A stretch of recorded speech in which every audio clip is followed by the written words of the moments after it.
de Dieu dans 2 Chroniques chapitre 17 et à partir du verset 7.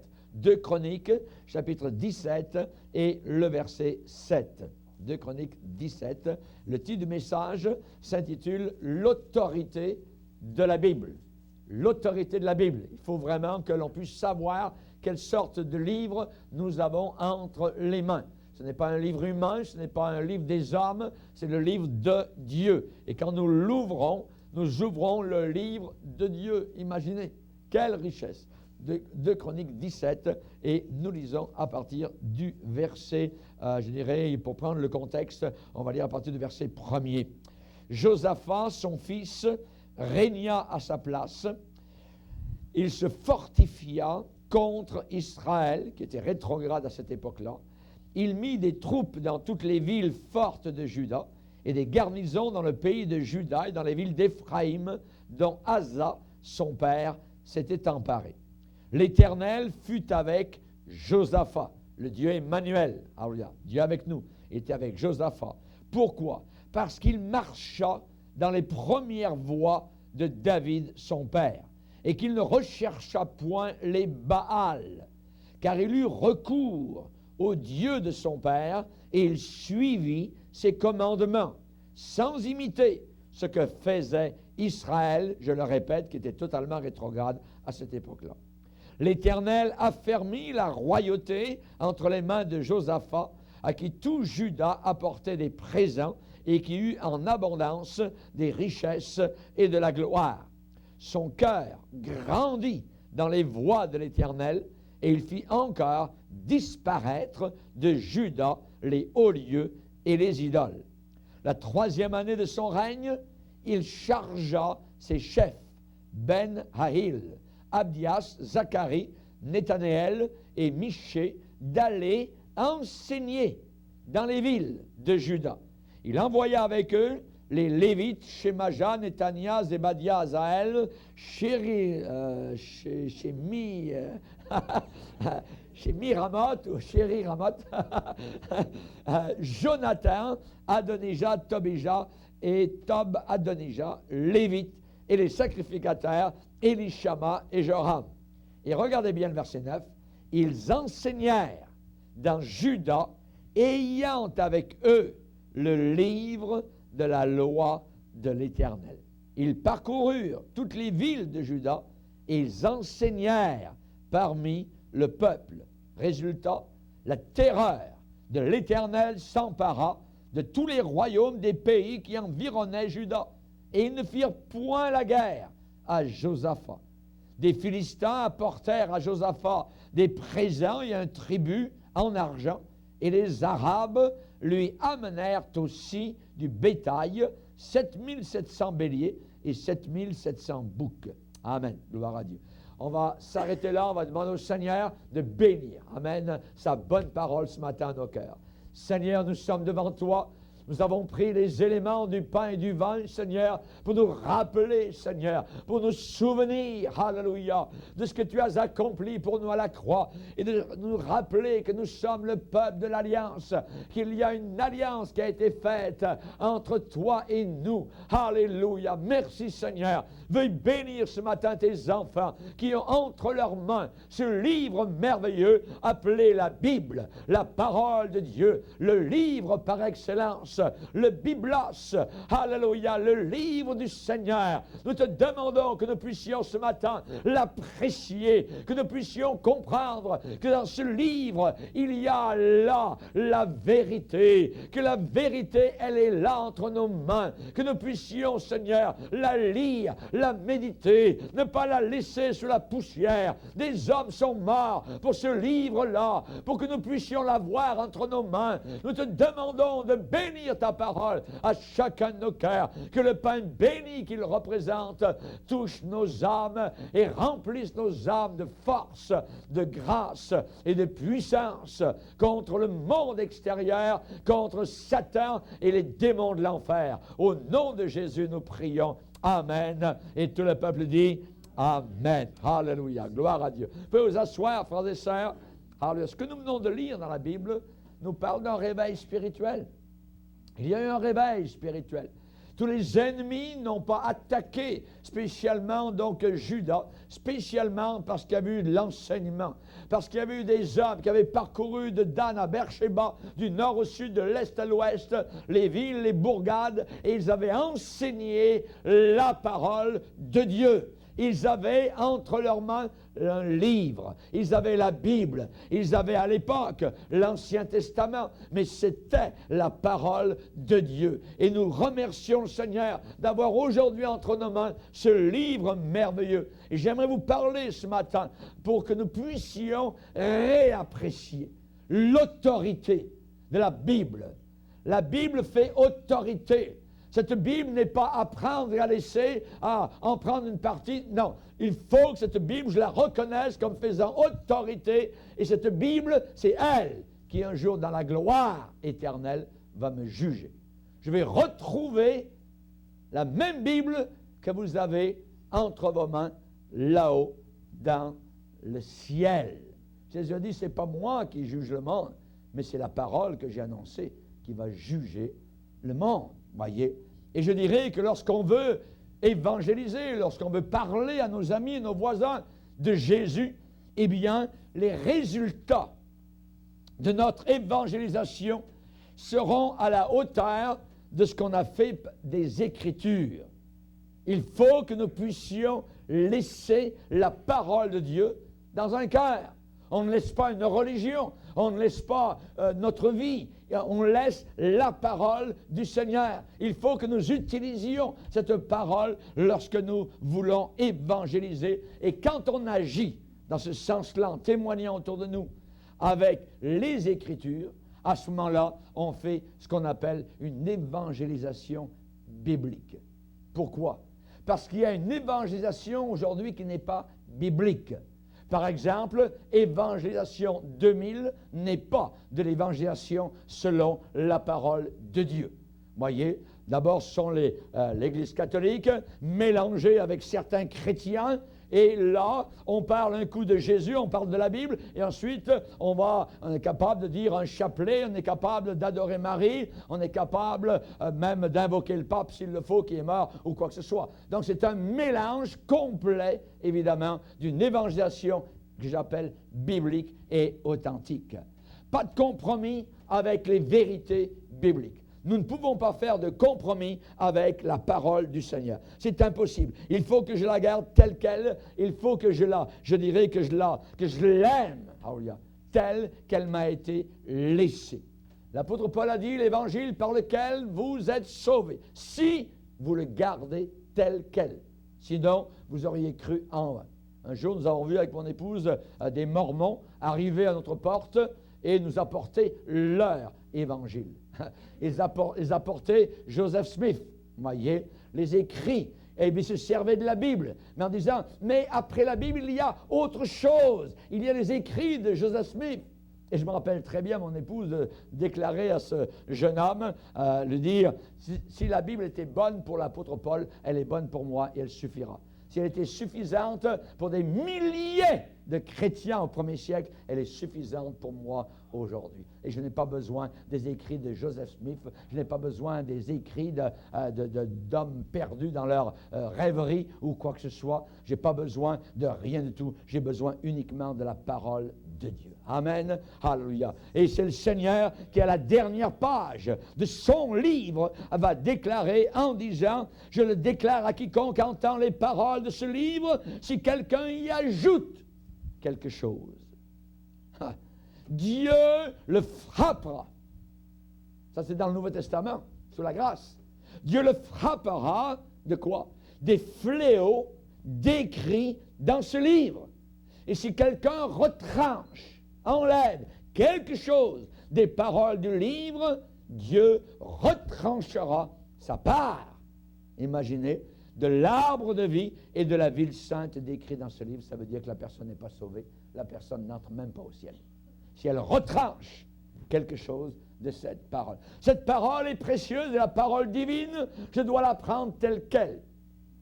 Je dois la recevoir non pas comme étant la parole d'un homme, mais ce qu'elle est véritablement, la parole de Dieu.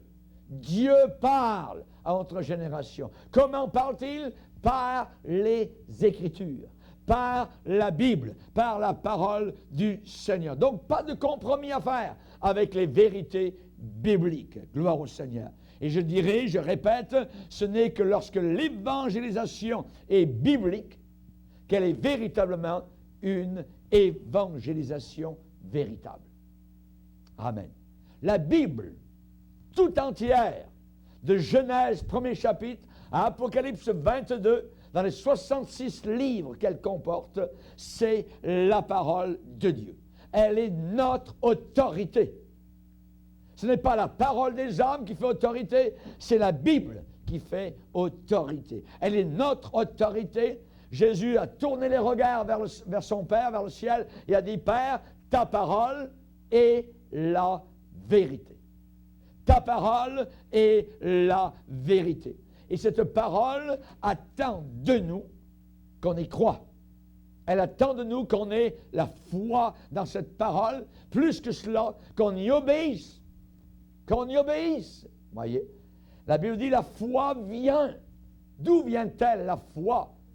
Est-ce qu'elle vient des mouvements, des hérissements de poils sur nos bras, de sensations? Est-ce que là j'ai la foi, puis demain j'ai plus la foi? La foi vient de ce qu'on entend, et ce qu'on entend vient de la parole de Dieu. Alléluia. La parole de Christ. Merci Seigneur. Alléluia. La foi vient. Elle arrive. Vous ne l'avez pas? Pas de problème, elle va s'en venir. Comment? Prenez une Bible, ouvrez-la, lisez-la, méditez-la, pleurez sur ces pages. Alléluia. Prenez cette parole vous parlera. C'est le livre qui parle. Alléluia. Comme on peut dire, it's a talking book. Alléluia. C'est un livre qui parle. C'est un livre qui nous parle dès le matin. Alléluia. Proverbe nous parle de cela. Elle nous parle le matin, elle nous parle le midi, elle nous parle le soir. C'est un livre qui nous parle. C'est le livre de Dieu. Gloire au Seigneur. La foi vient de ce livre-là. Et c'est de cette Bible, prise telle qu'elle est, que nous devons recevoir notre enseignement. Notre enseignement ne vient pas de nouveautés, voyez, que nos pères, il y a 500 ans ou il y a 2000 ans, n'avaient pas connu. Non. Ça vient uniquement de l'enseignement du départ. Dans Actes chapitre 2, il est dit que les premiers chrétiens, les 3000 qui ont été sauvés le jour de la Pentecôte, persévéraient dans l'enseignement des apôtres. Ils persévéraient dans ce que les apôtres enseignaient. Et les apôtres enseignaient la Bible. Ils enseignaient la parole de Dieu, gloire au Seigneur.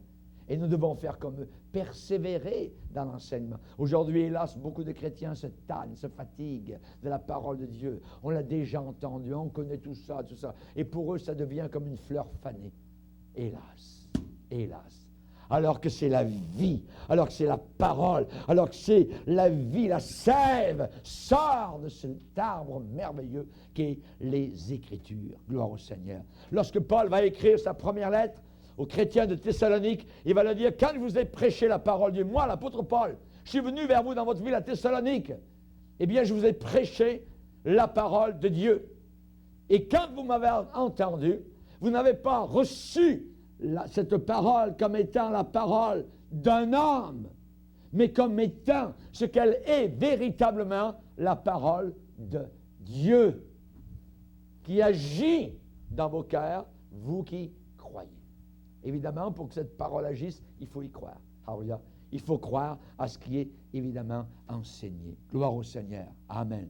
Tout d'abord, nous avons cette autorité qui est là, la Bible, et parce qu'elle nous fait connaître deux choses. Elle nous fait connaître notre misère. Notre misère. Luther, j'ai été étonné cette semaine en lisant sur son lit de mort, il a dit, une des dernières phrases qu'il a dit, « Nous ne sommes que des mendiants. » Nous ne sommes que des mendiants. Alléluia. Il reconnaissait sa pauvreté spirituelle. Et pourtant, quelle richesse, quel homme puissant, quelle connaissance dans les Écritures. Un homme qui a bouleversé un bulldozer, littéralement, qui a bouleversé l'Europe. Et quand il meurt, il dit, nous ne sommes que des mendiants face à Dieu. Il est si grand, il est si puissant. Et combien il a combattu pour cette parole. Cette parole nous fait connaître tout d'abord notre misère.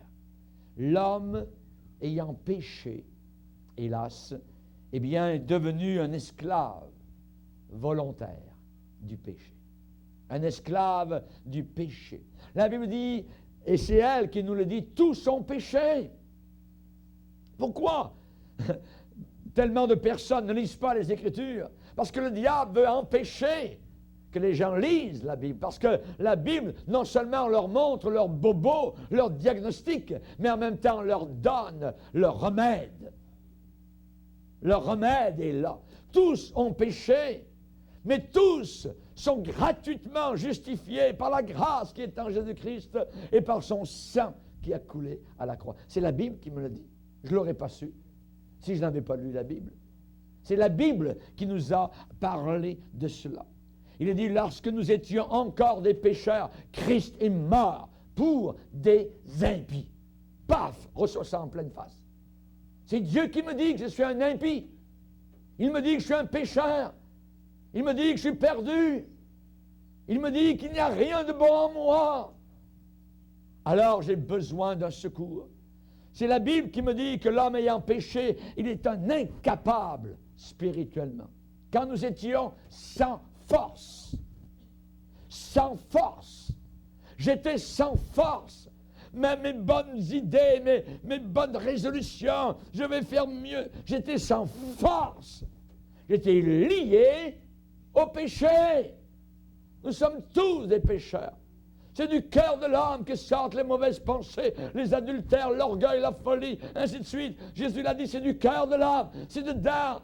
Du cœur de la pomme, il y a une pourriture, il y a un ver qui est là à l'intérieur. Et David a déclaré, Seigneur, je suis né dans le péché, avec une nature pécheresse. C'est vrai, Jésus l'a déclaré en vérité, quiconque se livre au péché est esclave du péché. Jésus dit, sans moi, vous ne pourrez rien faire. Cette société cherche des solutions ici et là. Il tourne en rond. 50 ans, 60 ans. Le monde passe, ça convoitise aussi. Et tout le temps, ça va être toujours de pire en pire. Les hommes méchants et imposteurs avanceront toujours plus dans le mal, égarés eux-mêmes et égarant les autres. Toi, a dit l'apôtre Paul, toi, c'est comme si quelqu'un vient vers vous et vous pose son doigt noueux sur votre poitrine et l'enfonce. Il dit, toi, demeure dans les choses que tu as apprises et reconnues certaines. Reste là, bouge pas. Toi, demeure. Tu connais les Saintes Écritures depuis ton enfance. Et c'est les Saintes Écritures qui vont te donner la puissance. Elles sont là pour exhorter, consoler, fortifier, édifier. Alléluia. Merci Seigneur. La Bible dit que l'homme ayant péché, bien la Bible fait connaître notre misère, mais elle nous fait connaître en même temps l'amour de Dieu. L'amour de Dieu. C'est l'amour de Dieu qui a brisé nos cœurs quand nous sommes venus au salut. C'est son amour qui a brisé nos cœurs. Alléluia. Dieu manifeste sa grâce. Sa grâce, c'est une faveur non méritée. Je n'ai rien mérité et je ne mériterai rien. Alléluia. Que je sois sauvé depuis 300 ans, ou je sois sauvé depuis 2000 ans ou depuis 20 000 ans. Alléluia, c'est tout par grâce. J'entrerai dans le ciel uniquement par sa grâce. Je ne peux pas mériter quoi que ce soit. Alléluia, du ciel. C'est un don de Dieu. La Bible dit dans Tite chapitre 2, la grâce de Dieu a été manifestée. Elle nous enseigne, alléluia, à se retirer des souillures du monde. La grâce de Dieu a été manifestée. Gloire à Dieu. Et par cette parole, eh bien, elle nous communique une grâce. Normalement, quand le matin, vous lisez la parole de Dieu, ou à midi ou le soir, vous devriez, quand vous fermez ce livre, avoir reçu une grâce. Une grâce. Ce livre apporte une grâce. C'est mieux de lire cela que de lire le journal de Montréal. Alléluia. Parce que ça va continuer, les mauvaises nouvelles, vous allez continuellement en avoir, voyez. Et puis dans 2 ans, même si vous n'avez rien su d'aucune nouvelle du Québec depuis 2 ans, voyez, ça ne fera rien de plus, quoi que ce soit. Mais il faut que vous receviez une grâce de ce livre. Il faut l'ouvrir, amen, durant la semaine. Toute l'Écriture, alléluia. toute l'Écriture, l'Ancien Testament, le Nouveau Testament, toute l'Écriture est inspirée de Dieu et utile. C'est une utilité. Hallelujah. Vous n'arriverez jamais à l'user, la parole de Dieu. Jamais. Vous n'avez dit, ben là, je sais tout, je connais tout, ça fait tant d'années que je suis chrétien, je l'ai assez lu que maintenant, ça va, je connais la Bible. Jamais vous n'arriverez à cet état-là. Voyez, pourquoi? Parce que c'est le livre de Dieu, il est infini. Une seule page vous suffirait de maintenant jusqu'à votre mort. Et vous pourriez vous en nourrir, vous pourriez, je dirais, sucer la substantifique moelle qui sort de ces pages. Alléluia. Cette Bible est merveilleuse, cette Bible, alléluia, je l'aime. Seriez-vous prêt à mourir pour ce livre? Si vous avez votre Bible et que vous l'ouvriez, que vous la secouiez un peu, vous verriez tomber des cendres des bûchers, sur lesquels des milliers de chrétiens sont morts à cause de ce livre, attachés à un poteau, alors que la fumée montait, les flammes, parce qu'ils aimaient ce livre. Un jour à Avignon, on a mis un homme, Haouya, avec une pancarte, et sur la pancarte, il était écrit toutes sortes de moqueries parce qu'il aimait la Bible, et on l'a envoyé au bûcher. Des milliers au travers des âges sont là-haut dans la gloire parce qu'ils ont aimé ce livre. Il y en a qui l'ont traduit au risque de leur vie. Et nous avons été un jour avec mon épouse en Suisse, à Genève, où il y a un grand parc appelé le parc des réformateurs. Et là, ils ont fait de grandes statues. Ce sont des hommes qui aujourd'hui sont ignorés.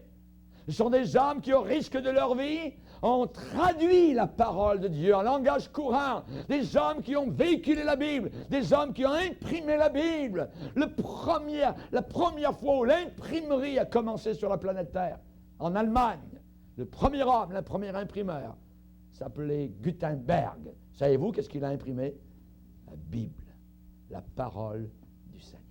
Alléluia. Merci Seigneur. Et là, ces hommes se tiennent, alléluia, debout, parce qu'ils ont aimé la parole du Seigneur.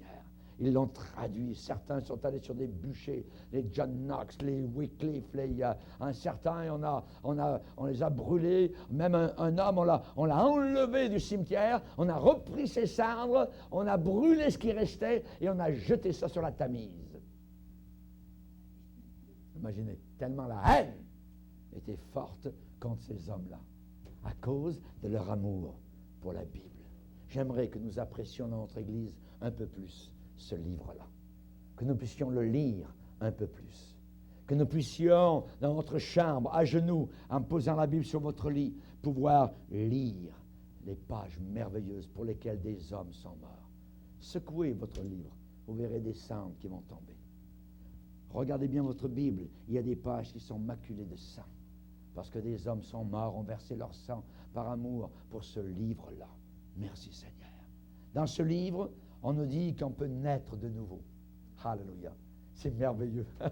On peut naître de nouveau. Par quel moyen on nous dit? Par deux moyens. Il y a deux éléments, la parole de Dieu et le Saint-Esprit. Personne ne peut naître de nouveau s'il n'y a pas ces deux éléments qui travaillent. La parole de Dieu et le Saint-Esprit. On ne naît pas de nouveau sans la parole de Dieu. Quand je vois aujourd'hui certains prédicateurs sont capables de tenir en haleine des foules immenses pendant parfois 1 heure, 2 heures, sans jamais ouvrir la parole de Dieu. Et on les appelle des prédicateurs. Mon œil.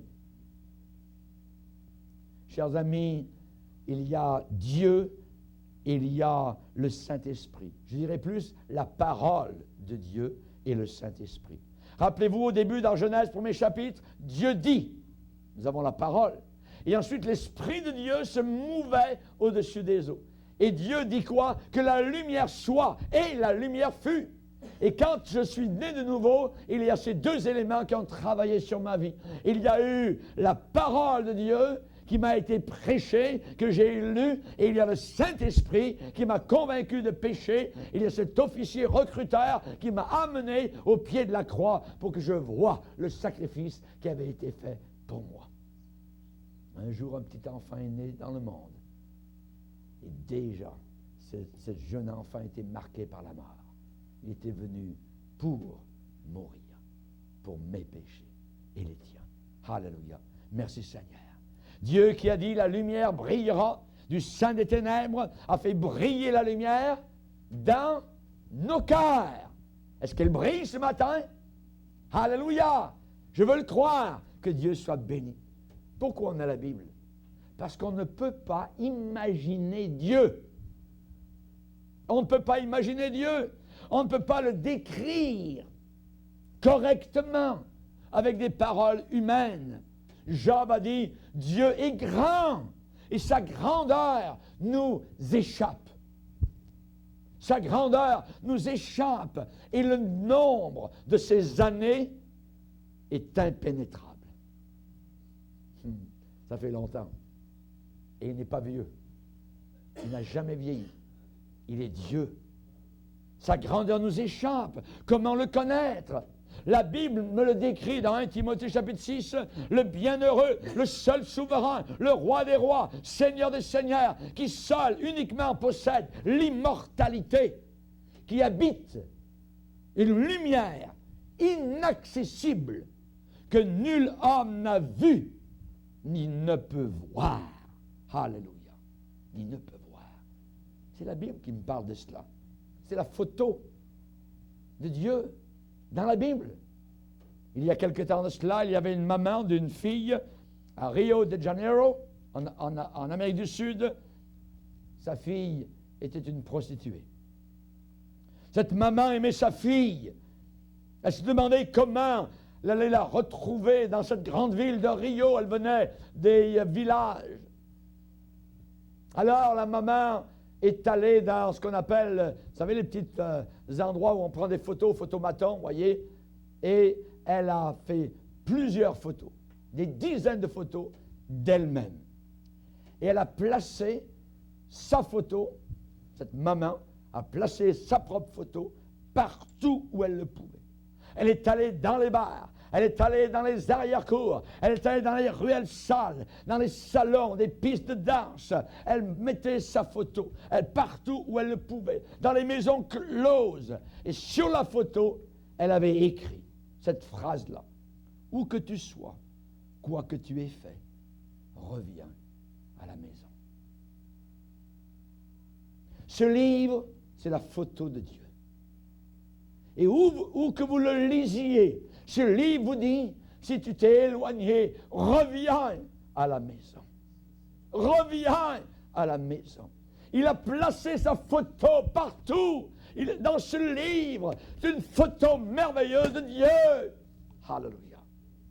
Un Dieu plein d'amour et de compassion. Relisez l'histoire du Fils prodigue. C'est lui le Père qui court après le Fils essoufflé. La Bible me décrit un Dieu qui est personnel. Ce n'est pas un Dieu qu'on ne connaît pas, un Dieu qui n'a pas d'amour. Ce n'est pas le Allah des musulmans, ce n'est pas le Dieu des bouddhistes. Non, c'est un Dieu rempli d'amour, un Dieu personnel. Alléluia. Et ce Dieu personnel a trouvé un moyen de communication particulier. Et je vais citer un homme qui a écrit quelque chose qu'il a trouvé excellent, Bernard Hamann. Il a dit, quand l'homme se tient devant cette personne, la personne de Dieu, et découvre qu'il ne peut pas entamer, lui, la conversation. Il ne peut pas la commencer. En quels termes, dit-il, pourrait-il entamer une telle conversation? Quels sont les liens entre l'esprit de l'homme et l'esprit divin? Si nous sommes prêts à converser avec Dieu, lui, est-il disposé à nous écouter? Peut-être Dieu nous a-t-il appelés, mais nous ne l'avons pas entendu. Et si nous l'appelons, doit-il nécessairement répondre? Et il continue en disant, l'homme se tient là, devant la personne souveraine, la personne transcendante. Et si un entretien doit avoir lieu, c'est donc cette personne là-haut qui doit en prendre l'initiative. Et dans sa disponibilité divine, cette personne parle réellement. Et c'est cette personne qui ouvre la conversation, comme il l'a fait avec un petit garçon appelé Samuel une nuit. Samuel, Samuel. Et à la fin, Samuel a dit, parle, car ton serviteur écoute. Sommes-nous prêts à écouter quand Dieu parle? Sommes-nous prêts à écouter? Il est dit que Dieu nous a révélé ces choses par l'Esprit. C'est par le Saint-Esprit que ce livre est décelé et révélé. Jésus a dit, j'ai caché ces choses aux sages et aux intelligents et je les ai montrées aux enfants. Non, pas montrées, révélées. Je les ai révélées aux enfants. C'est une révélation merveilleuse. Alléluia. Que nous avons quand le Seigneur ouvre ce livre. Pierre, ce n'est pas la chair et le sang qui t'ont révélé ce que je suis, qui t'ont révélé, mais c'est mon Père qui est dans les cieux, qui t'a révélé que je suis son Fils bien-aimé. Alléluia. La révélation est particulière, gloire au Seigneur. Cette conversation entre l'homme et Dieu, elle est dans ce livre. Elle est dans ce livre, gloire au Seigneur. Rappelez-vous que nous avons besoin toujours que Dieu nous parle sur le chemin. Les disciples d'Emmaüs étaient découragés. Heureusement, Jésus est venu. Et ensuite, ils ont dit, nos cœurs ne brûlaient-ils pas pendant qu'il nous parlait en chemin? Jésus a dit, mes brebis entendent ma voix. Entendent ma voix. Ça veut dire qu'il parle. Vous a-t-il parlé cette semaine? Vous a-t-il dit quelque chose au travers de cette parole? Le Seigneur. Pas des choses en l'air, ça. Au travers de cette parole. Est-ce que Dieu vous a dit quelque chose cette semaine? Pourriez-vous dire, comme la personne dans la Bible qui a dit, merci de m'avoir parlé, car tu as consolé mon cœur. Tu as parlé à mon cœur. Dieu parle à notre cœur. Alléluia. Chaque parole de la Bible est vraie. Chaque parole de la Bible est remplie de puissance. Chaque parole de la Bible a l'autorité de Dieu. Le centenier a dit, Jésus dit seulement une parole. Ça suffit. Mon serviteur sera guéri. Une parole. Une seule parole. Il a envoyé sa parole et il les a guéris. Alléluia. Merci Seigneur. Cette parole, nous devons la lire, nous devons la méditer. Elle est consignée dans ce livre appelé la Bible. Gloire au Seigneur. Lire notre Bible comme si Dieu nous parlait directement derrière notre épaule. Il faut lire la Bible. Vous savez lire? C'est la première chose que nous, les missionnaires, font. Ou quand je suis en mission, je me rends compte qu'il y a des classes pour apprendre à lire. Pourquoi les missionnaires apprennent-ils à lire aux gens? Pour qu'ils puissent lire le livre, qu'ils puissent lire la parole de Dieu. Quand quelqu'un peut lire, oh Seigneur, il peut lire les Écritures. Au Moyen Âge, quand les gens ne pouvaient pas lire, ils ne savaient pas. C'était la religion qui les menait.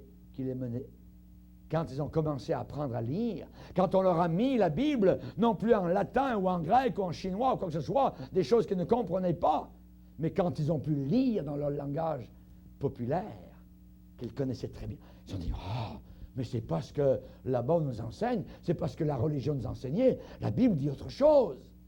Et là, ils ont été libérés. La révélation de ta parole est claire.